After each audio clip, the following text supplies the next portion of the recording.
It is safe to say that as one reads the gospel accounts of Jesus' earthly ministry, that he performs a large number of healing miracles.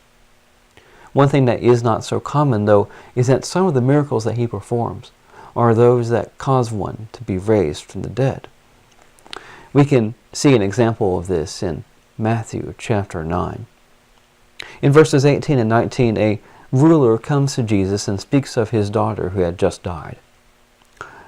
As he is speaking these things to them, behold, one ruler came to him and was worshipping him, saying, My daughter is just now dead, but come and lay your hand upon her, and she will live. And Jesus and his disciples arose and followed him. The record continues in verses 23 and following. And when Jesus came into the ruler's house and saw the flute players and the crowd being in an uproar, he says to them, Depart, for the girl is not dead, but is sleeping. And they were laughing at him. But when the crowd was put out, having entered, he took hold of her hand, and the girl arose. And this fame went forth into all that land. So Jesus' fame increases by this miraculous resurrection. If we turn to John chapter 11, we could read basically the entire chapter and see the longest record of a person being raised from the dead. But for our purposes, we can just look at a number of verses here.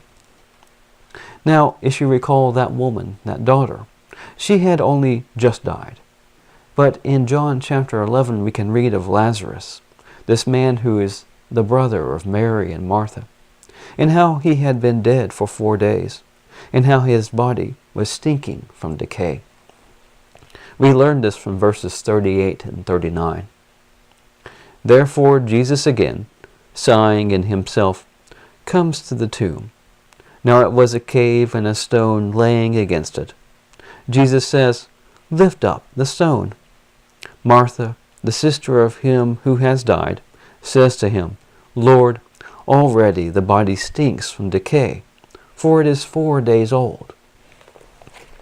From the verses that follow, we learn that one reason why Jesus performs this miracle, this resurrection on Lazarus, is so that people may believe in him and that they may believe that God the Father sent him. Verses 40 through 44 tell us, Jesus says to her, Did I not say to you that, if you believed, you will see the glory of God? So they took away the stone where the dead was laid. Now Jesus lifted his eyes upward and said, Father, I give thanks to you that you heard me. Now I knew that you always hear me, but because of the crowd who is standing around I said it, that they may believe that you did send me.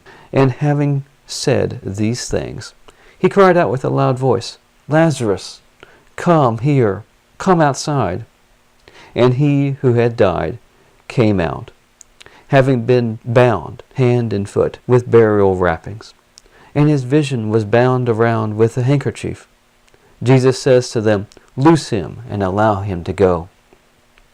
Because of this miracle, many out of the Jews believed in Jesus. If we turn to Luke chapter 7, we can read of John the Immerser, where he seeks to have a couple of his disciples go to Jesus and ask him a question. This is found in Luke chapter 7, verses 18 and 19. And the disciples of John reported to him concerning all of these things. And John, calling to him a certain 2 of his disciples, sent them to Jesus, saying, Are you he who is coming, or are we expecting another? There are a couple of verses that follow, but then if you look in verses 22 and following, we read of Jesus' answer. He doesn't come out and just say, No, there is no one else to expect.